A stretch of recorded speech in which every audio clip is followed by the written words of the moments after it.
জানাই। আশা করি আপনারা সবাই ভালো আছেন আর আমিও ভালো আছি। এখন প্রায় 6:30 মতো বাজে আর আমি আমাদের বাড়ির ছাদে চলে এসেছি। তো আজ ভিডিওটা আমি এখান থেকে শুরু করছি, আপনারা দেখতে থাকুন। তো আমাদের বাড়ির সামনে একটা ছোট্ট শিউলি গাছ আছে, তো সেখানেই পাখির বাসা করে আছে আর আমার ছেলে এই পাখির বাসাটা দেখাচ্ছে। আর আমি তো কী বলবো, আর সন্ধ্যাবেলা রাত্রে যখন তখন এই পাখির বাসাটা এসে দেখে আর কি। সত্যি একটা ছোট্ট গাছে এরকম পাখির বাসা ভালোই লাগে। আর এই যে আমাদের বাড়ির চারপাশটা আমি একটু দেখিয়ে দিচ্ছি। আমি যে ছাদে গিয়েছিলাম তখন কিন্তু বাড়ির কাজগুলো সেরে তারপরে চান সেরে আমি উপরে গেছিলাম, তো সেখান থেকে ভিডিওটা শুরু করব বলে। তো নেমে এসে আমি ওই যে কাপড় চোপড়গুলো মেলে দিচ্ছিলাম। সকাল থেকে অনেক ভোরবেলা থেকে উঠেছি, প্রায় 5:30 থেকে উঠেছি, তো সেসব ভিডিওগুলো তো আর করতে পারিনি। তাড়াহুড়োই কাজ টাজ সেরে চান করার পরে আমি ভিডিওটা শুরু করেছি। তো এত তাড়াতাড়ি কাজ সেরেও সেই খেতে খেতে রান্না করতে করতে সেই 12টা 12:30 বেজে যাবে। তো আর এর থেকে তো বেশি তাড়াতাড়ি আর করা যায় না। এই যে আমার কাপড় চোপড় মেলা হয়ে গেছে, তো আমি বিকালবেলা যে কাপড়টা ছেড়ে রাখি সেটা, আর সকালে যেটা কাচি, দুটো কাপড় ধুতে হয়। তারপরে আমি ফুল তুলতে চলে এসেছি। আমার বাড়ির কাছে যে ফুল গাছগুলো বাড়ির সামনে লাগিয়েছি, তো সেইগুলো থেকে ফুল তুলছি। আর সামনেই একদম বেল গাছ আছে, তো সেই বেল গাছ থেকে বেল পাতা নিচ্ছি, কারণ আমার তো শিব ঠাকুর আছে, তো বেল পাতা তো অবশ্যই দিতে হবে। আর এই যে আমি এইদিকে বেলপাতা আরও দুটো নিয়ে নিচ্ছি। বেলপাতা ছাড়া তো আর পুজো করা যায় না। আর আমার তো গোপাল আছে, আমি তো আগেই বলেছি আপনাদের আমার গোপাল আছে, তার জন্য গোপালের জন্য তো তুলসী পাতা আলাদা করে খুব দরকার।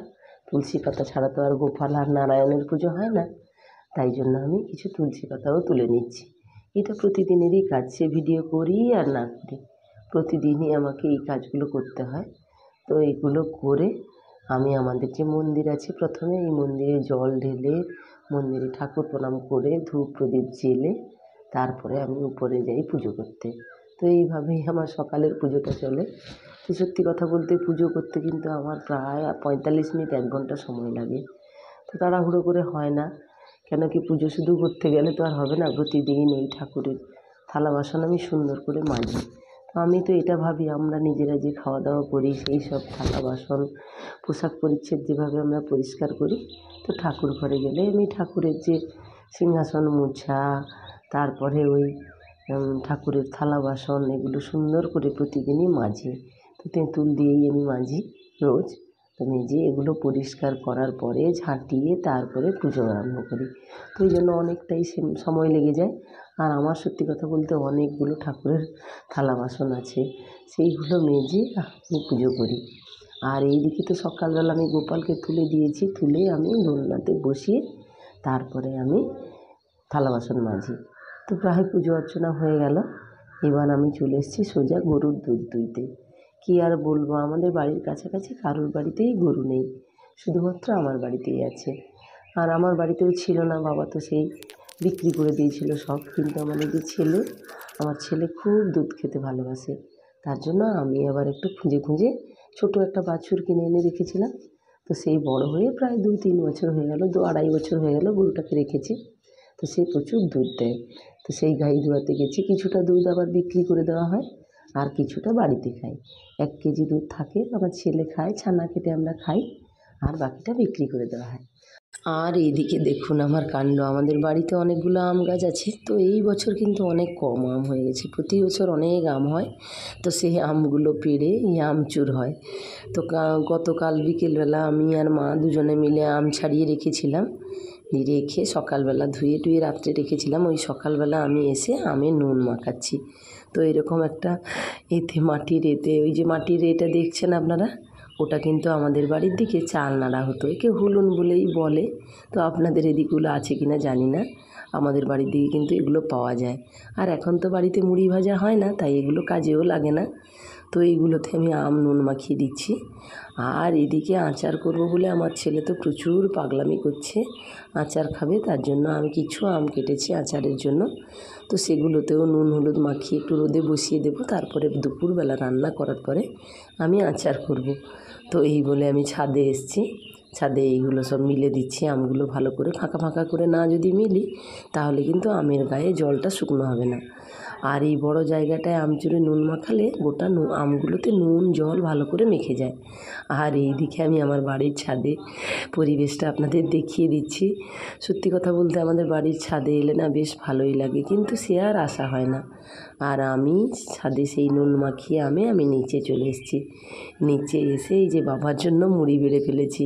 তো আম মিষ্টি আর কলা দিয়ে বাবাকে মুড়ি দিয়ে দেবো। তো বাবা মুড়ি খাচ্ছে আর আমি সোজা চলে এসেছি গরুকে জল খাওয়াতে। আমাদের বাড়ির কাছে না মাঠ আছে, একদম আমাদের বাড়ির কাছে। সেটা মাঠ বলা যাবে না, আমাদের বাড়িরই জমিগুলো। তো সেইখানে আমি গরুটাকে বেঁধে দিই প্রতিদিন, আমি বা আমার হাজব্যান্ড। তাই জন্য প্রচণ্ড তো রোদ বেরোবে একটু পরে, তাই আমি এখন 7:30 8টা মতো বাজে। তো আমি এই গরুটাকে জল খাইয়ে দিচ্ছি। তো গরুকে এই জল খাওয়ানোর কাজটা আমাকে করতে হয় না, যদিও আমার হাজব্যান্ডই করে। আজ সে বাড়িতে নেই, একটু কাজে গেছে, তার জন্য আমাকেই করে দিতে হচ্ছে। তো এই যে গরুকে জল খাইয়ে আমি সোজা চলে এসেছি রান্নাঘরে। আর আমার ছেলে তো টিউশন যাওয়ার আগে বলে গেছে যে আমি ওই এসে আলু ভাজা দিয়েই পান্তা খাবো। তো তার জন্য ছেলের জন্য আলু ভাজছি, আর আমার হাজব্যান্ড বলছে সে মাছ ভাজা দিয়ে খাবে, তাই তো ওর জন্য একটু মাছ ভাজা করে নিচ্ছি। আমি কিন্তু সকালবেলা থেকেই রান্নাবান্না করি, কিন্তু সেইগুলো তো আর সবসময় ভিডিও করা যায় না, তাই আমি দেখাতে পারি না। তো সকালবেলা একবার পান্তা খাওয়ার বা মুড়ি খাওয়ার জন্য কিছু রান্না করি, তারপরে আবার শুরু হয় দুপুরবেলা। তা যা হোক, আমরা এই যে পান্তা খেতে বসে গেছি সবাই মিলে, খাওয়া দাওয়া করবো বলে। গরমকালে সত্যি কথা বলতে যত মুড়ি খাই না কেন, পান্তা খাওয়ার মতো একটা আলাদা আনন্দ থাকে। আর একটা কথা বলি আমি আপনাদের, আর আমার ছেলে না এই রাগ করেছে ফোন নেবে বলে, আর আমি ভিডিও করছি বলে খুব রেগে গেছে। আর আমি তো এইদিকে সবজি নিয়ে বসে গেছি। তো আমার যে ডিউটিটা থাকে সব কাজগুলো শেষ করে আমাকে তো রান্নাবান্না করতে হবে, তাই আমি সবজি কাটতে বসে গেছি। ফ্রিজ থেকে মাছও বের করে নিয়েছি। আর কি বলবো, আমাদের বাড়িতে না 2-3 রকমের মাছ রান্না হয়। আসলে আমাদের বাড়িতে তো সিলভার কাপ মাছ মা বাবা খায় না, তাতে ওদের জন্য হবে সেই একটু বড় বড় পুঁটি ট্যাংরা মাছ, ওই দিয়ে হবে জিরা ঝোল। আর হালকা পাতলা একটা জিরা ঝোল হবে, কেন কি মায়ের তো শরীর খারাপ, ওই জন্য আর কি। আর আমাদের জন্য হবে সিলভার কাপ মাছের পেটি হবে ছেলের জন্য, আর আমাদের জন্য হবে মাথা। এই করে টক হবে এটা। তো এই তো সবজি কাটা হয়ে যাচ্ছে। আর একটা কথা বলি বন্ধুরা, আপনাদের কি বলবো, আর আমার ছেলে এত বদমাইশি শিখেছে এখন, জল খেতে গেলেও মনে হয় যেন তার ফোন দরকার। তো সত্যি কথা বলতে অনেকটাই শাসন করি এখন, আসলে স্কুল ছুটি পড়ে গেছে তো কোনো কিছুতেই তার ভয় হয় না। আগে তবু টিচারদের ভয় দেখিয়ে ওকে একটু দমানো যেত, সে তো আর হয় না। তো এই যে একটু ঝুরি ভাজা খেতে বসছে, ওটায় ফোন দরকার, ফোন নিয়ে সব সময় ঝামেলা মা ছেলেতে চলে। আর আমি তো এই সবজি কেটে নিয়েছি, দিয়ে আমি সোজা উনান ধরাতে চলে এসেছি, কেন কি উনানটা ধরিয়ে দিলে ওখানে ভাত হবে, আর ওইদিকে গ্যাসে তরকারিগুলো বসিয়ে দেবো। এখন প্রায় 10:30 মতো বেজে গেছে। তো এই যে রান্না আমি চলে এসেছি, একদম গ্যাস ধরিয়ে দিয়েছি, উনানে ভাত বসিয়ে দিয়েছি, আর এইদিকে গ্যাসে মাছগুলো ভেজে নেব। আর ওই দিকটায় মাছের তেল দিয়ে একটা সবজির তরকারি হবে, ওই কুঁদরি আলু বেগুন টেগুন দিয়ে একটা তরকারি হবে। আর রান্না করব ঢ্যাঁড়স ভাজা, বেগুন ভাজা, আর মার শরীর খারাপ আছে বলে একটু কলা পেঁপে টেপে দিয়ে একটু হালকা পাতলা ঝোল করব। আর আমাদের সবার জন্য হবে মাছের টক। তো এইগুলো রান্না করতে হবে, একটা একটা তরকারি আমি বসিয়ে দিচ্ছি। আর ওই সত্যি কথা বলতে সিলভার কাপ মাছের মাথাগুলো না একটু না ভালো করে ভাজলে তো খেতে একদম ইচ্ছা করে না, কোনো স্বাদও নেই।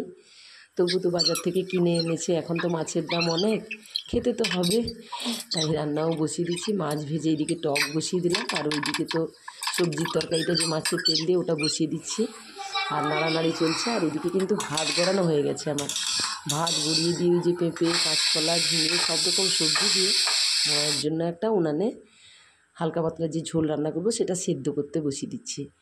ওই যে সেদ্ধ ঝোলটা করব ওটা উনানে হচ্ছে, আর বাকি এইদিকে আমি তরকারিগুলো বসিয়ে দিচ্ছি। তো টক আর সবজির তরকারিটা এর মধ্যে হয়েও গেল, তো নামিয়ে দিয়েছি। দিয়ে এবার মায়ের ওই তরকারিটা একটু পেঁয়াজ দিয়ে একটু অল্প তেল দিয়ে আমি এই যে ছেঁকে নেব।